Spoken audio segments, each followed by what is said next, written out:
Here's a song that needs no story because it is the story.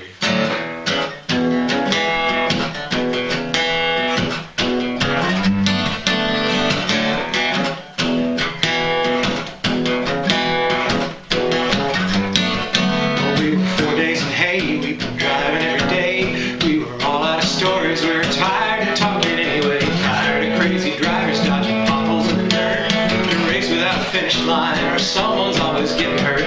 Almost at the hotel when by chance I look up, see 3 crazy Haitians dancing on a moving truck. No lie, really happened. Well, they were up there on the canvas with a boombox and a prayer, going 50 miles an hour while the wind whipped through their hair. I couldn't hear the music from the engines and the speed, but I saw it in their bodies. I had to tap my feet. They were laughing at the traffic and cranking it up. Never mind about the danger when you're dancing on a moving truck. We saw famine and funerals, people dying, waiting soon. The paradise eroded like the surface of the moon. In between the tragedies, you knew where to look. Was the joy of human dignity dancing on a moving truck.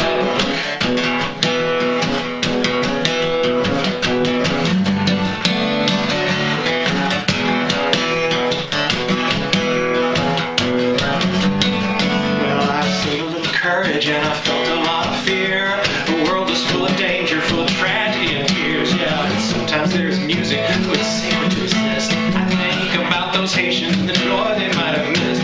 I know it might be risky, it might cost me a buck, but I want to join the living, and they're dancing on a moving truck.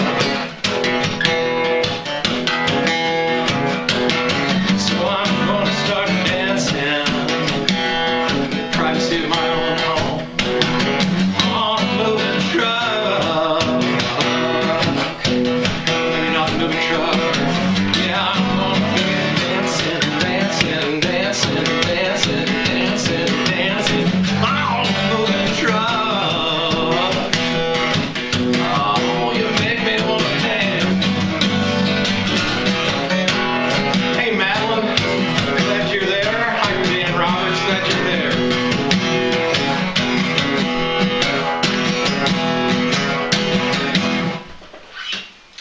Yeah, it's, I appreciate you all for checking in. I can see your comments, so I appreciate you doing that, letting me know you're there. Those of you who are just watching, haven't said anything yet, please do. And I know what it's like to see these things, and sometimes you're in the mood to watch right now, and sometimes you got something else you got to do and you're going to watch later. Go ahead and say you're here, and then if you're not watching the whole time, that's really okay. You can come back to it later. I get that. Hey, Savut, hey, the man with the anniversary, what is it, a couple of months now you get until the wedding. I'm excited for you. I saw your post today, or maybe that was yesterday's post, but I saw it today. Glad you're doing well. Savut is a youth pastor in Murfreesboro and was one of our students. It's a great story. I'm not going to tell the story now. Savut probably tells it better than I would anyway. This, on the other hand, is a great story. This one's fiction. So my friend Mark Sorrells and I decided we would get together and write goofy songs. And Mark is really good for that. Not that Mark is goofy in and of itself. I am goofy. I hesitate to say that Mark is goofy. Okay, Mark is goofy. Anyway, we decided that we would write silly, funny songs because I just didn't have anybody. I was always writing very earnest, serious songs like Dancing on a Moving Truck, and how that's a metaphor for living a joyful life, and it's powerful and it's passionate and it's just not silly. So I wanted to be silly, and Mark has a great laugh, and so it's easy to be silly around Mark. Anyway, so we started this song thinking that it was fiction, and really when we wrote this song we were pretty sure it's fiction. But if you live in a household where there are children home from school, then this is a reality show. This song is just like what you're experiencing. So here we go. This is called The Night When the Chameleons Started to Sing.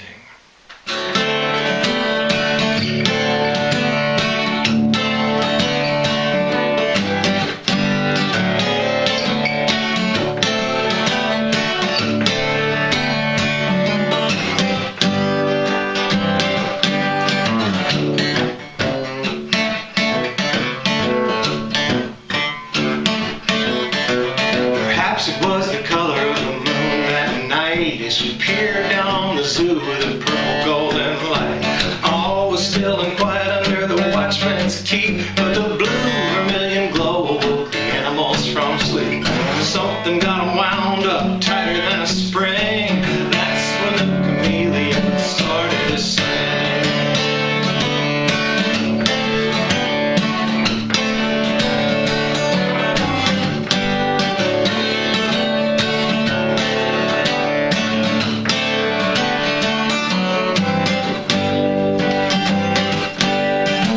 Unearthly melody was floating through the air, calling for a harmony from every den lair. The night was right for silliness, it swept over the zoo, from parrot perch to penguin pool, from cougar to cuckoo. The watchman, he was sleeping, so he didn't hear a thing. The night when the chameleons started to sing. The black and orange tiger took on pink and yellow cues. The baboons and the monkeys started grinning. Reflecting off the dolphin pool, you could see the silhouettes of rhinos in their tutus, practicing pirouettes. Oh yeah.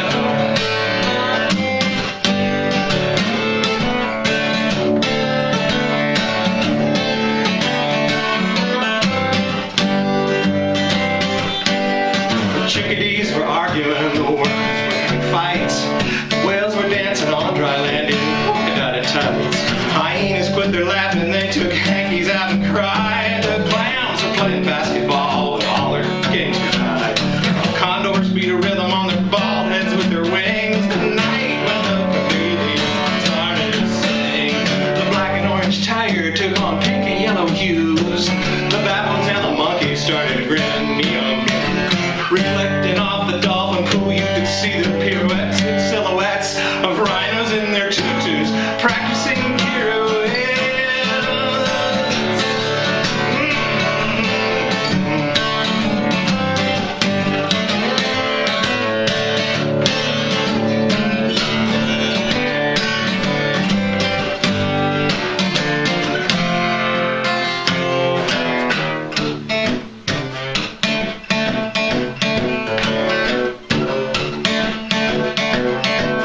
Philosophized, the crocodile critiqued, the panda pondered poetry and tap dancing technique. As the sky grew lighter, a stillness filled the air. The chameleons grew quieter, and the lion went to his lair. By the time the keeper woke, you couldn't hear a thing. The night when the chameleons started to sing.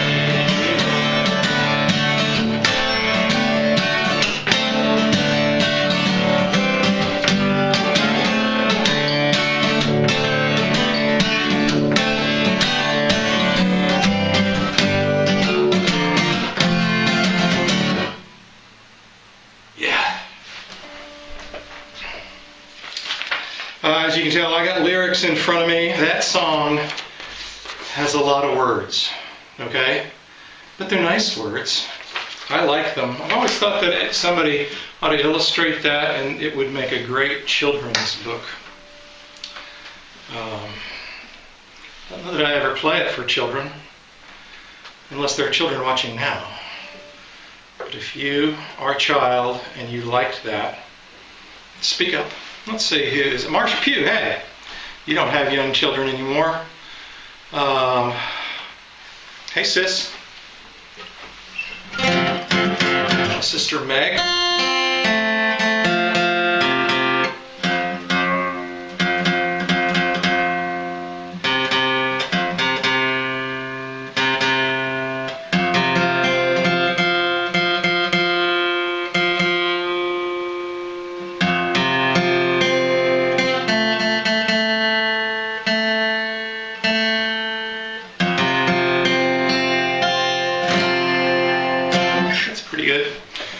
So there was a folk artist named B.F. Perkins who lived, I can't remember, it was either Georgia or Alabama.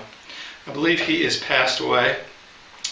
But he was one of those guys who would just do these great, cool folk art paintings. Sometimes they would have words on them, sometimes they would not.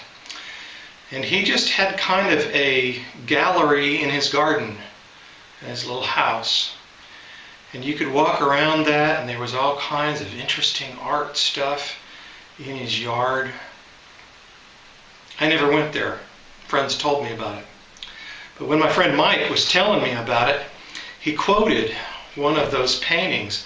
And the quote was, "I have two hands, but one life." I'm blanking on, I'm starting to think of the, I have two hands, but one life. I can give no more, I will give no less. That's what that was in the painting. And when Mike quoted that to me, like all songwriters, I decided that that was stealable material. And so I wrote this song. Now there's a part for you in this song, and it goes like this. You're going to sing, "I will give no less, I will give no less, until I have no more to give. I will give no less." Try that. I will give no less, I will give no less, until I have no more to give. I will give no less. Okay, now you need to know when you're going to do that. You're going to do it right before the part that says, "Well, till I have no more." I will be singing this part. You're going to write it. I'm going to sing, "Till I have no more to give. Oh, I have no more to give. Until I have no more to give, I will give no." And you sing, "I will give no less, I will give no less, until I have no more to give. I will give no less. I have two hands, but just one life. I may live alone or die tonight, but till they fold these hands across my chest, and I have no more to give. Oh, I have no more to give. Till I have no more to give, I will give no less, give no less." You sing now. I will give no less, until I have no more to give. I will give no less. I have two eyes, just one heart. I may see love, love may tear me apart, until my heart lies cold within my breast, and I have no more to give. Oh, I have no more to give. Till I have no more to give, I will give no less, give no less. Oh, I will give no less, until I have no more to give. I will give no less. I pray that till the day they bury me, there will be fire in my eyes. And when the earth has fallen over me, I will hear His voice, my soul will rise. Oh, my soul will rise. I have two ears, but just one mouth. I may hear lies, but the truth will ring out, until my words fall silent on my last breath. And I have no more to give. Oh, I have no more to give. Till I have no more to give, I will give no less. Until I have no more to give, I will give no, I will give no, I will give no less. Oh, I will give no less. Until I have no more to give, I will give no less. I will give no less. I will give no less. Until I have no more to give, I will give no less.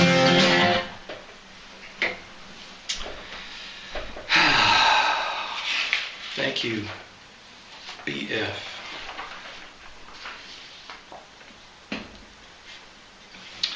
Well,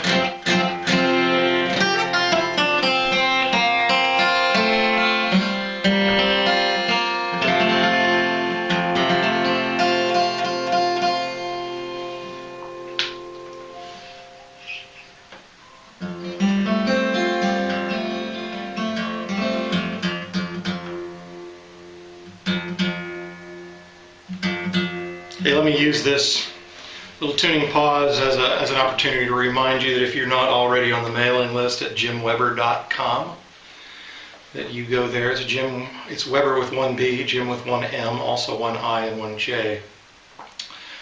There's a mailing list there. It's different than the Touchstone mailing list. And if you want to be on the Touchstone mailing list, you go to tyrs.org. But the Jim Weber mailing list that has to do specifically with Jim Weber music stuff is at jimweber.com. So go there if you like, be on the mailing list. You can also buy music there, which you really should do as much as you can, as much as you can afford in these uncertain times. Also, we're doing a thing for Touchstone that if you want a private online concert for you, the people that you're holed up with, your family, or maybe there's a birthday, or maybe there's something going on, where we would maybe do it over Zoom so that you can talk back, ask questions, and we can make a discussion of it or something like that. Let us know. Also, you can email us at office@tyrs.org if you're interested in something like that. Or if you want a co-writing opportunity, we're also doing that as well. None of those are free. We're trying to support this ministry, Touchstone Youth Resource Services, because we have students that we believe are depending on us in various ways. So, some winters back, many winters back actually, I was waiting for a co-writing friend to come to my house, and he was running late. And so I was just sitting in my office, looking out the window across the street at the bare trees. And I happened to notice that there was a bird at the very tip top of one of those bare branched trees. And as I saw the bird, my first thought was, that must be scary. And then, of course, my correcting second thought was, no, it's a bird. She has wings. And by the time my friend got there, I had written the song.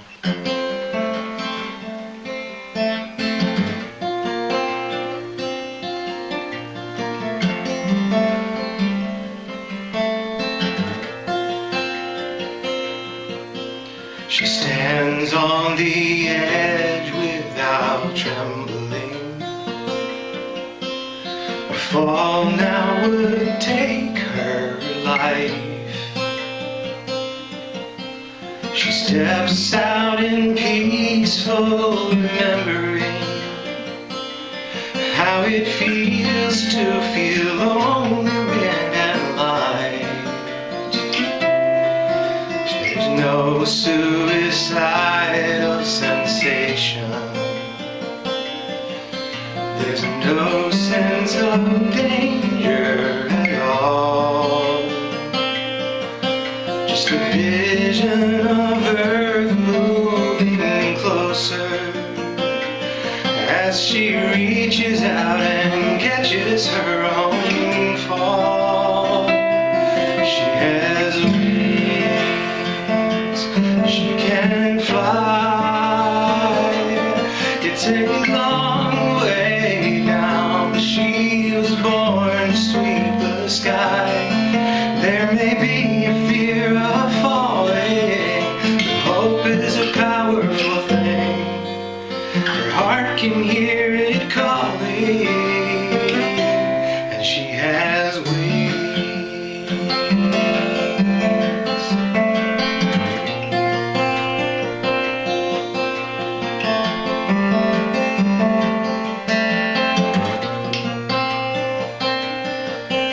She thinks of the ones who would join her, and she wonders at the ones who are afraid. Did they give in to fear and turn faithless? Did their safety net turn into a cage? She swims on the wind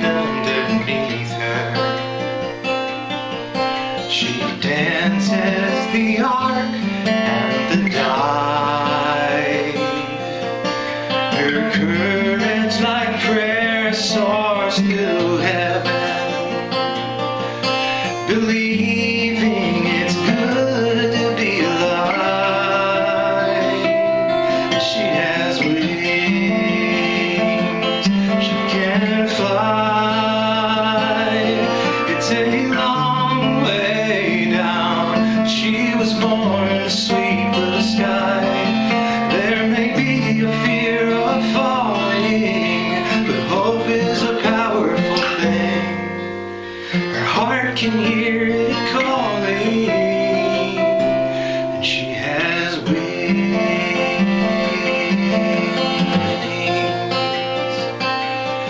It's a long way down. She was born to sweep the sky. There may be a fear of falling, but hope is a powerful thing. Her heart can hear it calling, and she has wings.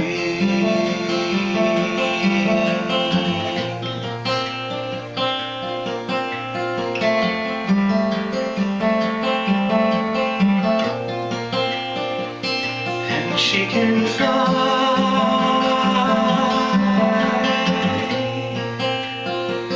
Oh, watch her fly.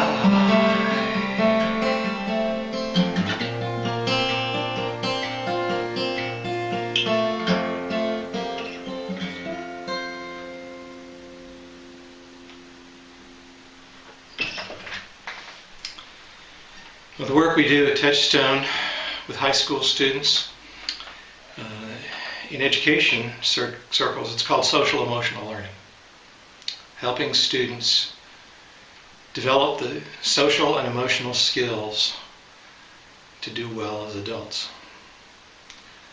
But in layman's terms, our endeavor is to give them hope. Hope is an amazingly hard commodity to come by for some people. If you live in a difficult home, if you have difficult relationships, if you're not good at the things that other people think you should be good at, if you're not good at the things you think you should be good at, hope often just feels like pain. And so a lot of the students that we work with kind of want to stop the hope. Because if you stop having expectations for your life, then it might not hurt as much in the presence. Sadly, if you stop those expectations for your life, it also doesn't get better. So the work that we do with students, mostly in small groups, is to help them talk about their expectations, their feelings, their longings, what they've been doing to try to conjure up hope or make it disappear. And then to help them figure out how they can take a step towards a better life for themselves, for the people around them, for the community. That's our calling. We've been doing that for 15 years. That's what I raise money for, because I talked to boys today about their lives, how they're dealing with their isolation and the inability for them to directly achieve their educational goals and many of their other goals. And we came up with some plans. And we're going to talk again next week, just like we would do in schools in session. This time we talked using video chat. That's what we do. We've been doing it for 15 years. I'm passionate about it. Melanie, my wife, is also passionate about it. We at Touchstone, our volunteers are passionate about this. We love to do this because we love these kids. Well, anyway, as you might guess, we've been doing youth work a long time. We've been doing this for 15 years, but it didn't start with this. Our youth work experience goes back to, for me, till just after I got out of college.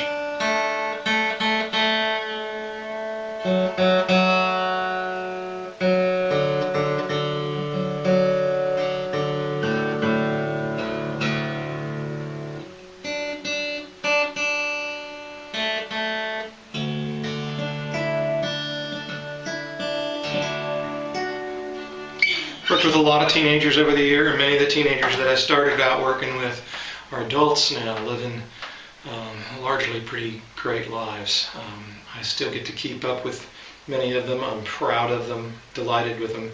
Savud is one of those. I'm not sure who else we have watching. Rather than trying to scroll and pay attention to that, I'll pay attention to what I'm saying and singing. But it's been a while. Well, some of my students who are probably about 50 now were in high school back when this next song was written. We were on a ski trip at Center Hill Lake. That is a water ski trip. And they had been skiing and knee boarding and boogie boarding all day. And they were all tuckered out by the end of the day. We were at somebody's lake house. And it was one of those places that was big enough for, I guess about 15 or 20 students. Plus a couple of adults, and we had a great cookout dinner. You know how great a dinner is after you've been swimming all day and you're tired and you're really hungry and there's a lot to eat, and it just feels great to get to satisfy that hunger. And then we all kind of just flopped into comfortable places in the living room area of this deck. And the leader of this trip, dear friend of ours named Melissa Trevathan, asked this question that I still think, all these years later, is one of the best questions I've ever heard. She asked the question, what lasts? Gosh, talk about a great discussion. We talked about the answers that we understood and didn't understand to that question for the next 30 or 40 minutes. And I was so inspired by the discussion and the question that launched it that I decided I would, again, I do a lot of stealing of ideas, and this song comes from Melissa's great question. This is called Diamonds in the Dust.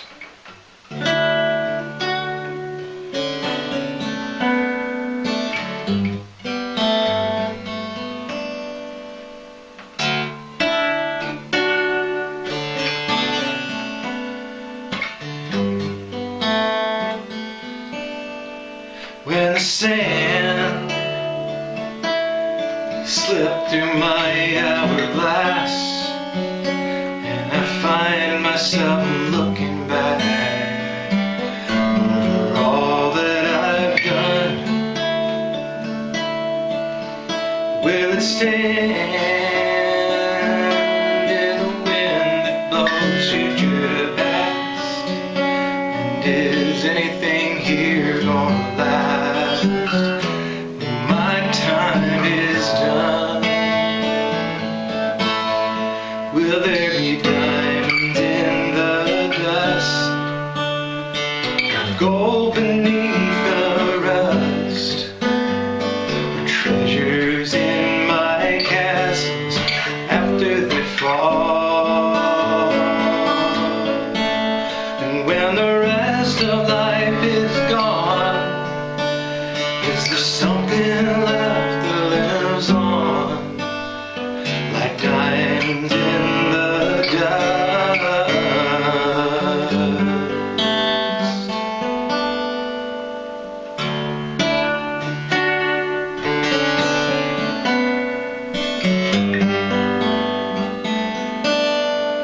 In the end, when the breakers crash over me, my castles wash out to sea and dissolve in the foam,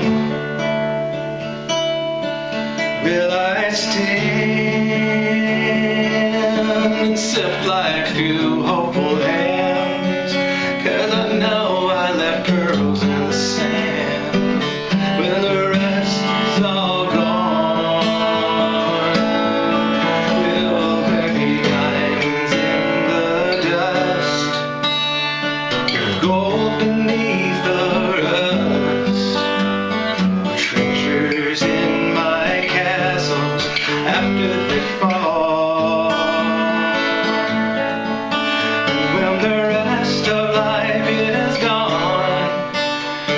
Something left that lives on, like diamonds in the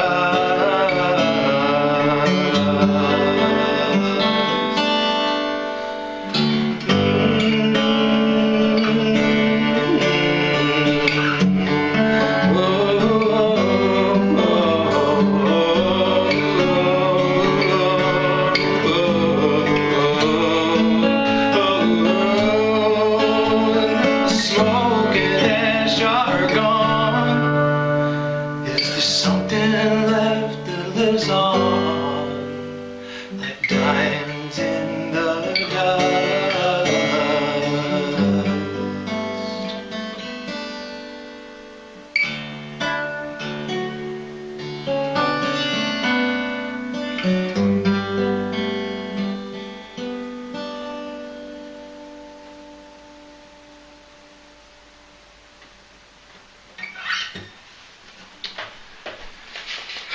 Well, I'm not going to go as long as I did last time. So I got one more song. Here's the story on this song. Years ago, Melanie and I went to Destin, Florida for a little beach weekend or week or whatever it was, a little vacation. We really didn't, I like church. I like going to church. I like it socially. I like it educationally. I like it musically. I like it spiritually. I just like church.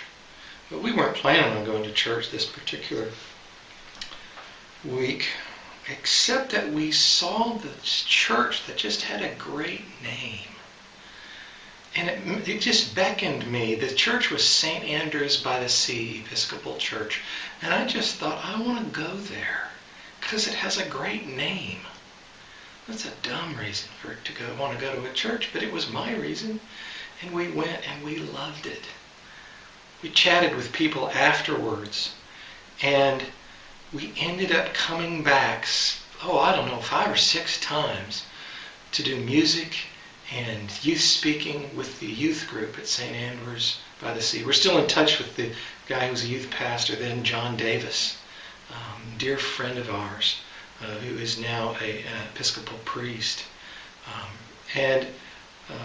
John told me the story that just in an offhand conversation sometime that Destin, at least at the time, I guess it's still true now, I don't know, had the largest fishing fleet on the Gulf Coast. So large and so important to their economy that, in fact, they had a celebration every spring, probably about now, called the Blessing of the Fleet, in which the whole town would come out for a festival, and the fisher folk and their families would come, and the clergy from town would pray for them, that they would be safe and that their harvest would be plentiful.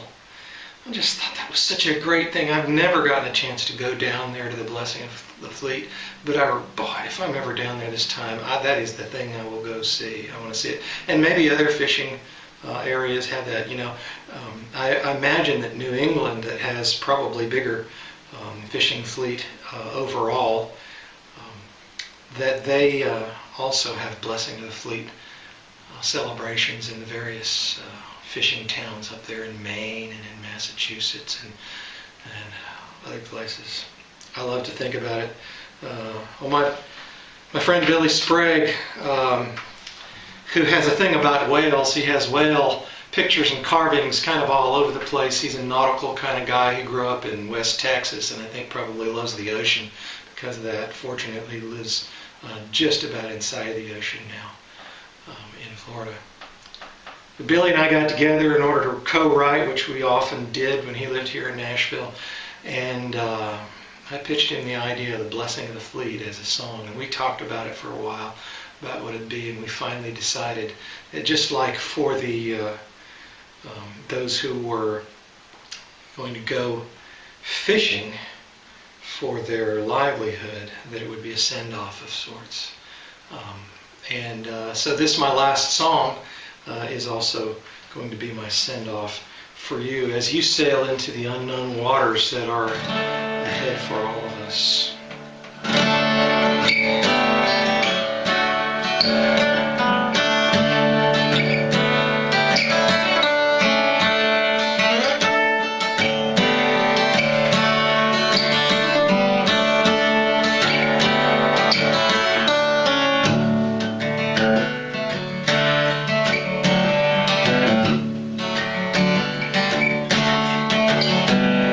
Ships have been waiting too long in the harbor. The fair wind is calling the fleet to set sail. The ice on the moorings has finally melted, forgotten in the frost and the winter's last gale.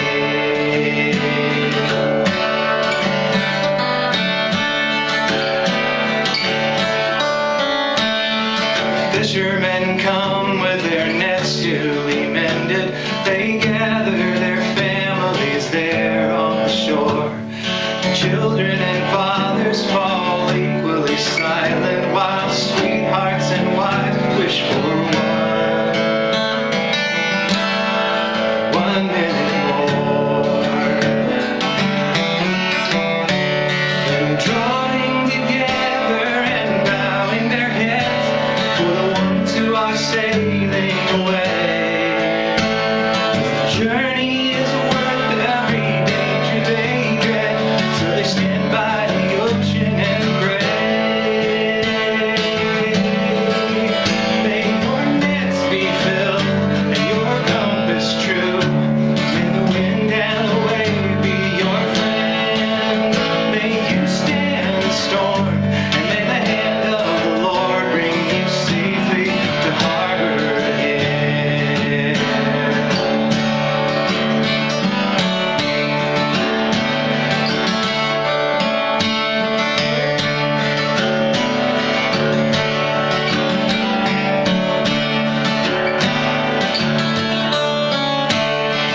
Anchors away, let the canvases billow, as full as the hearts of the ones left behind.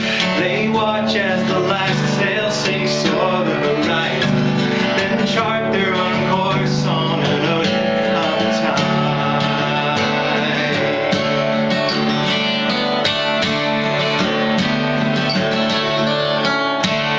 Oh, many are sailing, many must travel, and someday we all must sail over the rim. Every hand on the helm hears the calling. Some will be fishers and some will be fishers of men. So drawing together and bowing our heads for the ones who are sailing away. The journey is worth every danger we dread. We stand by each other and pray. May your nets be filled and your compass true. May the wind and the wave be your friend. May you stand the storm. May the hands of the Lord bring you safely to harbor again. May your nets be filled, your compass true. May the wind and the wave be your friend. May you stand the storm. May the hand of the Lord bring you safely to harbor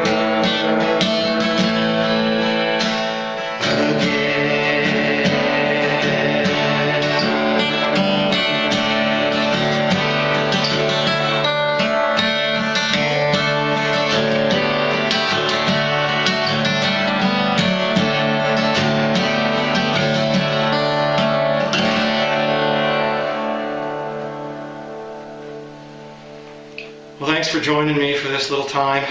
I hope you've enjoyed the music. I hope you will support Touchstone.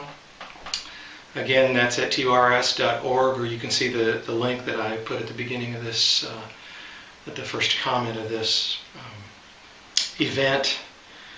And don't forget the the Jim Weber mailing list at jimweber.com. But most importantly, your assignment, like I would tell my students, your assignment for the week or for the 10 days or however long until we all sail back into our harbor together, your assignment is love your neighbor. Maintain your hope.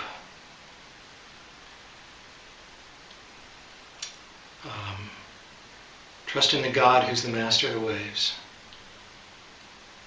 And pray for John Prine. Thank you. Good night.